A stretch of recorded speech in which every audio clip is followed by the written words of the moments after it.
Hi, this is TapCat, and today we're going to talk about bonding between soldiers in XCOM 2 War of the Chosen. We finally have details on all the benefits of this new mechanism, and if you'll give me the next 7 minutes, I'll give you a full breakdown of it.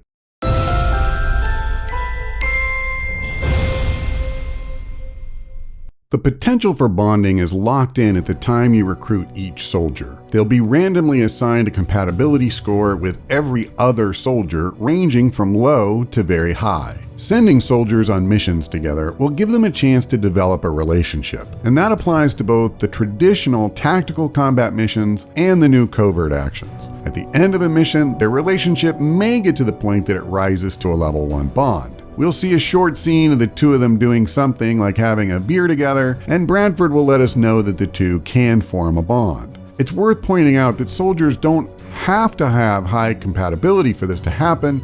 There are also events called watershed moments that can bond two soldiers that don't particularly care for each other. Well, for example, if one is knocked unconscious and the other carries him to the extraction point, that has a way of cutting through old grudges. The first level bond is easy enough. We'll just confirm that we want to do it and then choose whether or not to celebrate with a lovely commemorative photo. Of course, we can continue pairing the two friends on missions in hopes of forming a level 2 bond or even shooting for the max at level 3. Taking it to those higher levels will mean that they need to spend a little time in the new training center facility, but you'll get new abilities that will make it worth your while. What's that you say? New abilities? Well, that's right. Each level brings their own perks, so let's go through them. At level 1, either bond mate can grant the other an additional action. So if one has moved and fired, the other can use teamwork and he can fire again, reload, or anything else his little heart desires. I had initially thought that using teamwork itself was a free action, but after watching 2 different streams where it was used, it became clear that it's not. The soldier granting the extra action is giving up one of his own and transferring it to his friend. And this can only be used one time per mission, not once by each of the 2 bond mates, once total. A second level bond grants 3 abilities.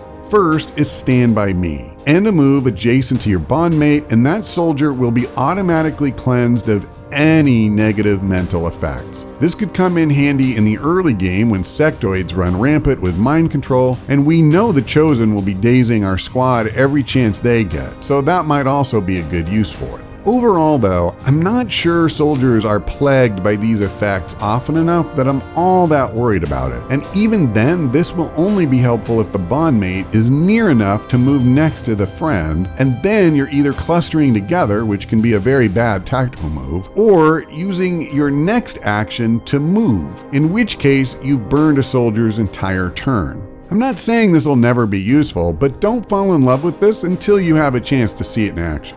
Another second level bonding perk is Spotter, and I'm quite a bit more optimistic about this one. Soldiers are given an aim bonus when their bond mate has attacked or been attacked by the soldier's target. Now, okay, let's just throw out the part about getting fired upon because we can't control when or if that'll happen anyway. But it's extremely common that enemies will only be killed after you take multiple shots. So being able to use first one bond mate and then the other to attack and get a bonus for something you would have done already is a clear plus. And if we can get this early enough, it could be a big help with the potato aim we all know and love about low-level soldiers. One final note on Spotter, there's an additional aim bonus if the 2 soldiers are standing adjacent to each other when the shot is fired. Now, I'm not going to pretend I've never had 2 soldiers standing side by side, but this really is a dangerous tactic if done regularly. You're giving your enemies a perfect target for grenades and poison spits, along with any other area of effect grief they may throw your way.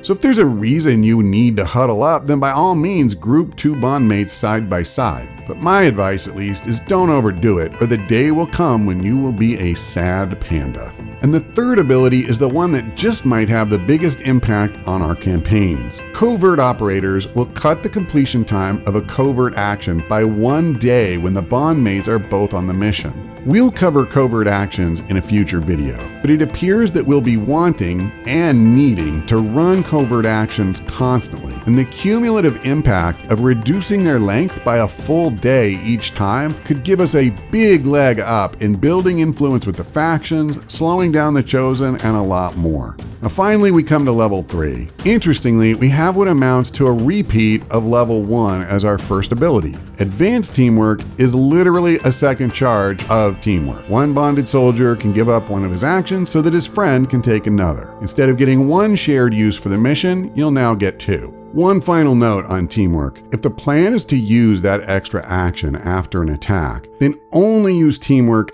after you do attack. To give 2 specific examples, if your Grenadier moves, attacks, and then is given a teamwork boost from his bondmate, he could attack again or do whatever else you choose. But if you move, then give the teamwork boost, and then fire, his turn will end. Having that extra action in his pocket won't stop the turn from ending if you give it to him too early. The other level 3 ability is Dual Strike. Simply put, this is a combined standard shot attack by the soldier and his bondmate. Either one can invoke the ability, and when he fires, the other will as well. The key here is that the bondmate won't have used an action point to take that shot and can still take their turn as normal. I couldn't find confirmation of this, but I strongly suspect that it will be 1 use per mission.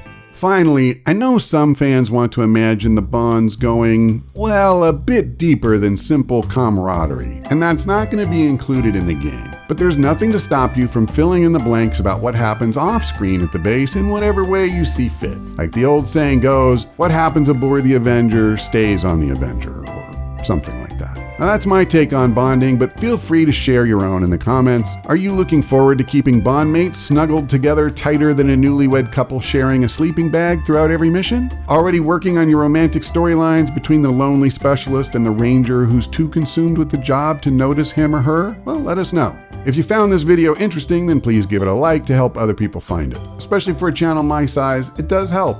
And if you're not already subscribed to the channel, you might want to do that, as I will continue to cover War of the Chosen through its release on August 29th and beyond. That's all for now. Thanks for watching. I hope we see you next time.